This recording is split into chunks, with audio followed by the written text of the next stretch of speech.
All right, so last year, we added several new features to the engine to support foliage rendering, and the Fortnite team used those features to ship Battle Royale Chapter 4.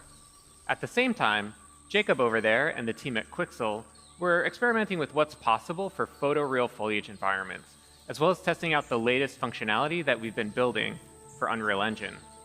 So, Jacob's here with us today in the Unreal Editor. Let's explore the environment.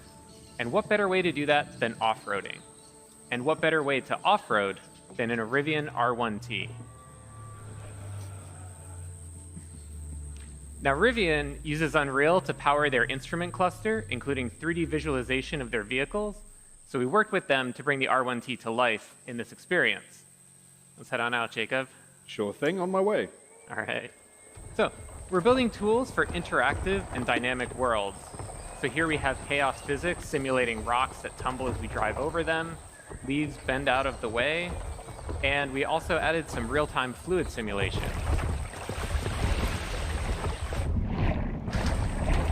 We worked with the team at Rivian to set up Unreal's chaos vehicle model to simulate the suspension of the truck and how the electric motors drive each individual wheel. Chaos also simulates how the tires compress and deform, and Meta Sounds enabled the team to precisely resynthesize the sounds of the electric motors and mix them with the ambisonics of the jungle.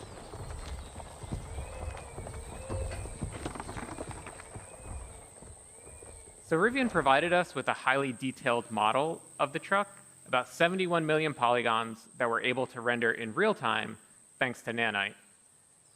Now, the Rivian not only looks incredibly realistic because of Lumen and Nanite, but also its materials. And today, we're introducing Substrate, our new material framework.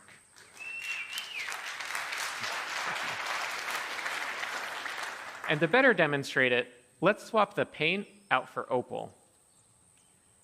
Now, of course, you can't order a Rivian with opal body panels, but opal was the internal code name for this project, and also a really great demonstration of Substrate's capabilities.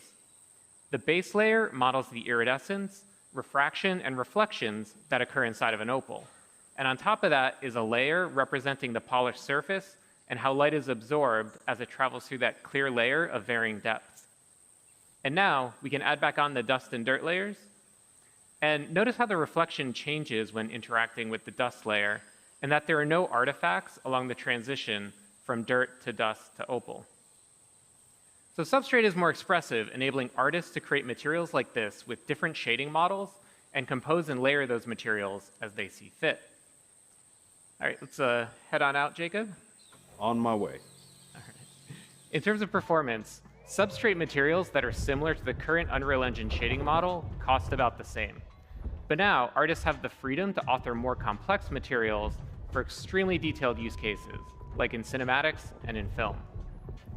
So we're going to drive under this fallen tree here, and everything that you've seen up to this point was painstakingly hand-built by the environment team at Quixel.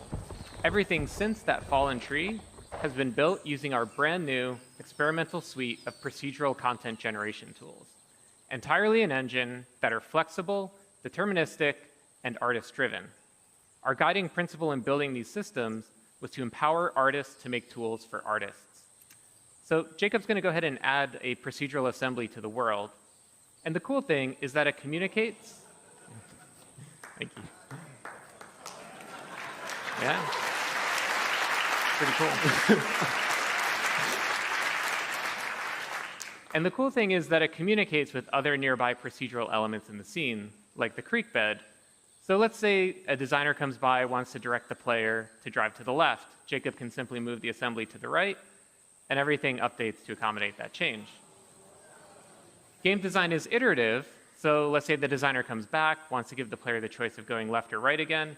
Jacob can simply move the assembly back over. Now, the artist who created this assembly also added some additional handles that Jacob can use to art direct where rock slides occur. Allows him to customize the piece a little bit more, make it a little easier for the Rivian to drive by. So we started by handcrafting that original part of the level to set the visuals and art direction for the entire piece, and then built out procedural tools that allowed the team to create a much larger play space much more quickly. Now let's see how we can use these procedural tools to make larger sweeping changes to the environment. So Jacob, let's start by removing some of the trees in this area. Absolutely, that's easy enough actually. All right, a little too much. Let's add some trees back in. Okay. And let's also add in some cliff formations, give it a little bit more variability. So the procedural systems are all deterministic. As Jacob is experimenting with different sets of input parameters, once he finds a set that he likes, he can always go back to it and get out exactly the same results. And the procedural systems aren't just placing trees and rocks, but also fog cards, bugs, birds, everything that's needed to bring this environment to life. And everything that you've seen here works at scale. This environment is 4 kilometers by 4 kilometers. If we hide all of the procedural elements, we can see that original hand-built area about 200 meters by 200 meters.